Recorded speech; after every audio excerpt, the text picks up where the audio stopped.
Risk எடுக்கலைன்னா லைஃபே வாழ முடியாது. ஐயா, சுவாசம் பண்றதே ரிஸ்க் தான். எப்ப வேணா உள்ள போன வெளியே வராம என்ன போயிடலாம்ல? சொல்லுங்க. இந்த ஆளுக்குள்ள உட்காந்துருக்கிறது ரிஸ்க் தான். எப்ப வேணா ஒரு சின்ன இடத்துல உட்காந்து ஆள் இடிஞ்சு விழுந்தா என்ன பண்ணுவீங்க? எல்லாமே ரிஸ்க் தானே.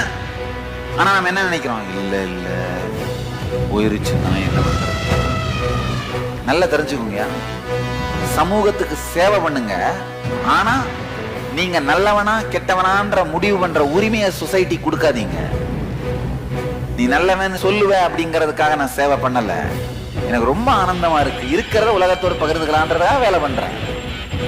எனக்கு ஒண்ணு நல்லது நடந்தது அப்படின் போது அந்த ஆனந்தத்தை பகிர்ந்து கொள்வதற்காக மட்டும்தான் இந்த இயக்கத்தை நடத்துகிறேன், வேற ஒண்ணுத்துக்காகவும் இல்லை. அதனால நாம் யாருக்கும் குடியல்லோம், நமனுக்கு வஞ்சோம்.